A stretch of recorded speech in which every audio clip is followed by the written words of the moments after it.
Hey, what's up guys, Luis from Media here, and today we're going to be answering some questions about DTF, that is direct to film transfers. Lately on my channel you've been seeing me do some type of lives regarding DTF, and I'm sure if you're in the apparel printing business, you have seen all kinds of other YouTubers either at least touch on the subject or are actually also trying it out themselves. I myself have jumped headfirst into it.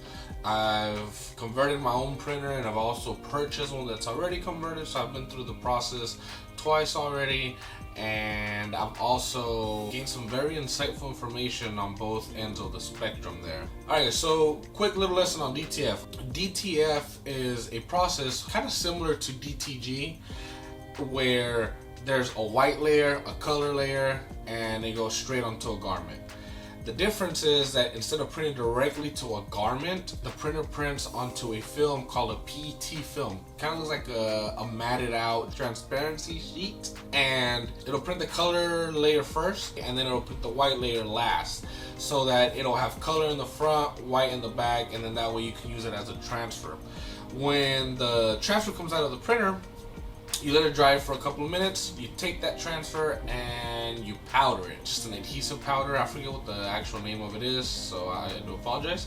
But you put that powder all over the transfer, and then you shake off the powder. You only want powder on the print itself. You cure it. You can use an oven, you can use a heat gun, you can use your heat press, you can use a flash dryer, a conveyor belt dryer.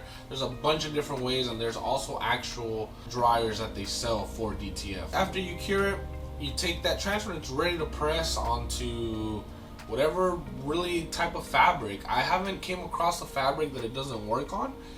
This method works on cotton, polyester, 50-50, tri-blends. It even works on jeans. I have a video coming out here pretty soon. It's a very, very versatile way of printing that you can do from home. I try to keep my opinion not too positive to it or too negative to it, and I say that because I see a lot of my peers are a little skeptical to try it or a little skeptical to it, and I can totally see why. We're gonna start with the cons, then we'll go into the pros. Let's get the bad out of the way first, and then we'll go into questions that you guys have asked, and whether it's on my TikTok, Instagram, or here on YouTube. So DTF cons. Maintenance is pretty high depending on the printer that you purchase. So I say that with caution, but it is high on any printer, but it is higher on certain printers, from what I've seen or from what I feel.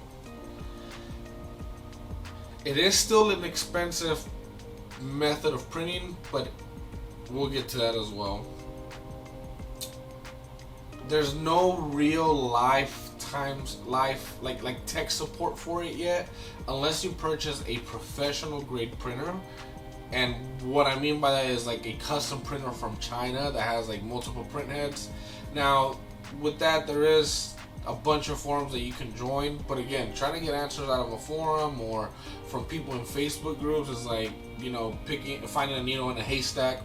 While they're very helpful for the most part, it just kind of sends you into more loopholes. So keep that in mind when you go into DTF, that it does not have an official printer for it yet. These are all converted printers, and you will have to be doing a lot of the troubleshooting yourself. Another con for DTF, guys, I would say, is that it does have a very, very, very large learning curve. I say this because every printer is different. There's multiple RIP softwares that you can choose from, and they're all different. Well, in essence, it's the same, everything, you know, it all encompasses under DTF. There's so many different features and different ways to do this that I do feel that there's a very big learning curve. On top of that, you know, curing methods, like I mentioned at the beginning, whether it's a heat press, a heat gun, an oven, whatever it is that you're using, and how you powder it as well. You know, you can use a shaker, you can engulf it. I mean, there's so many variables that go into DTF that will determine the outcome of your print, that I feel it is a very, very big learning curve. It's not like sublimation, where you learn how to use your ICC profiles and you converter Epson, and you just fill in the ink and you press at 400 degrees and you're good to go. It is a very, very different process from sublimation or even pigment printing.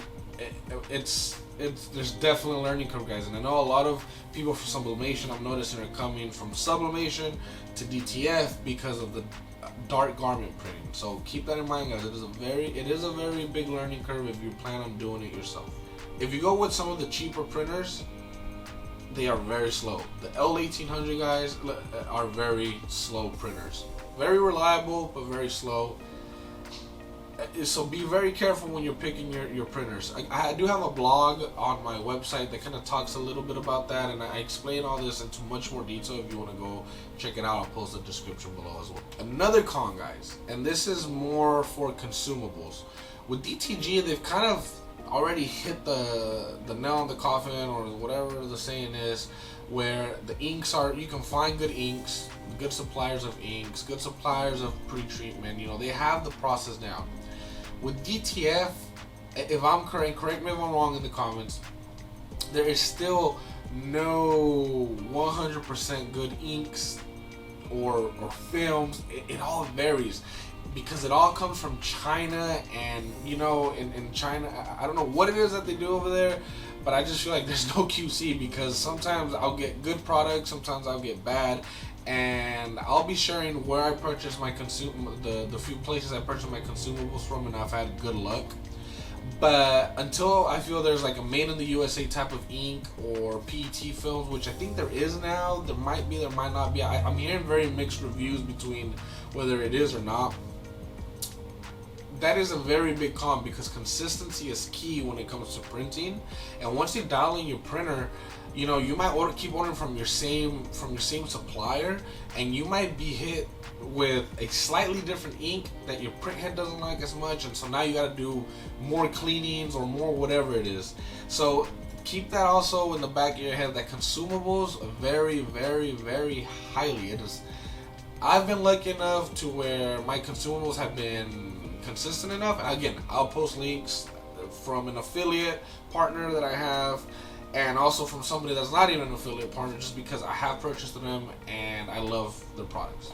The other con of DTF is that if you don't dial in correctly your prints, and this will be a con and a pro, and it'll also be the segue into the pro side, guys. But if, for example, I saw a YouTuber say that it feels like rubber, it feels like paper. But honestly, guys, yes, I'm gonna say so. Yes, I'm gonna say yes.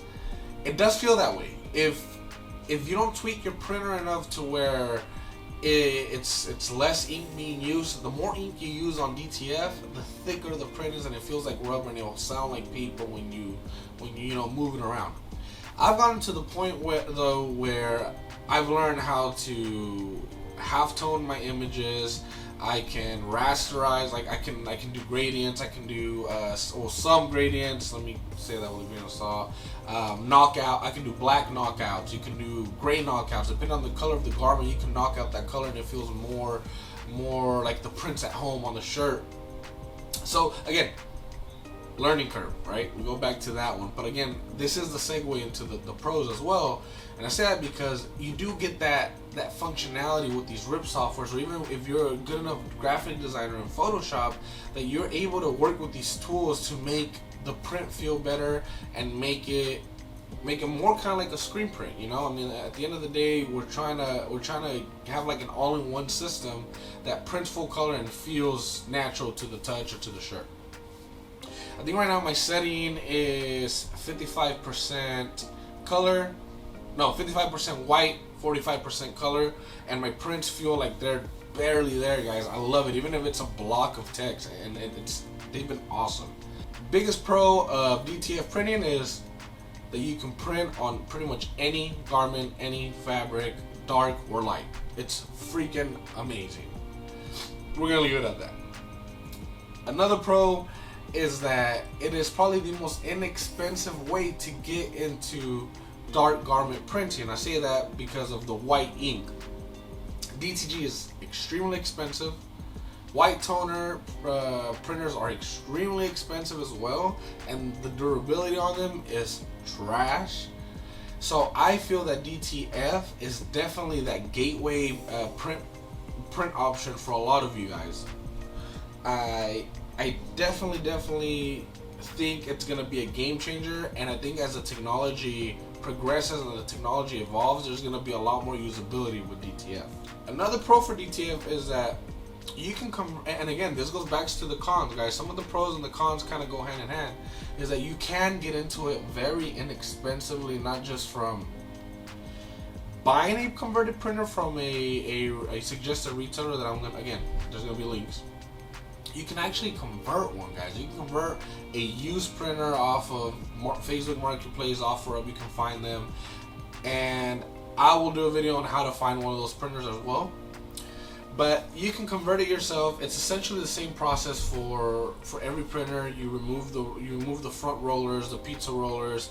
You install a waste ink tank on the smaller printers. If you get like a bigger printer, they come with a separate type of ink waste tank, and you set up a bed for the prints to feed out of. They're all essentially the same thing.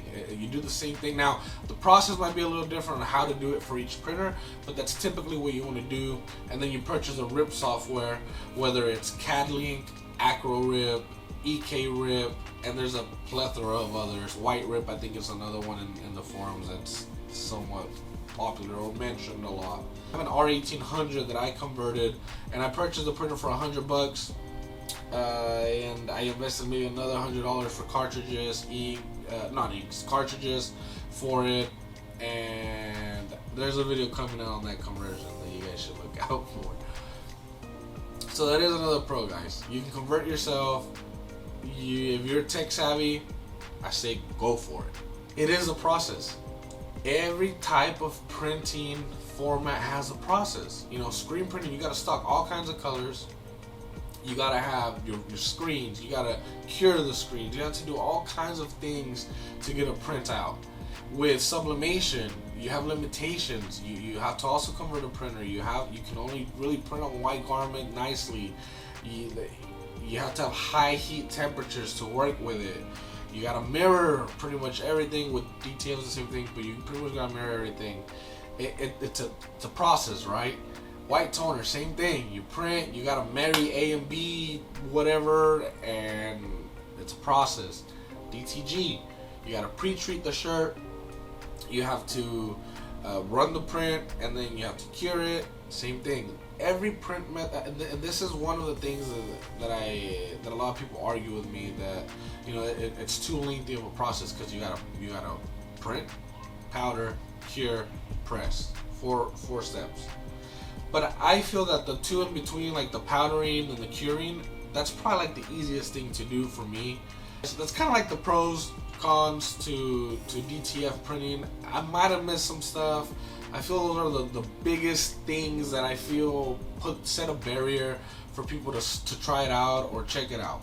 Now, we're gonna get to the questions here. So one of the biggest questions I get is, Luis, where do you purchase your consumable from?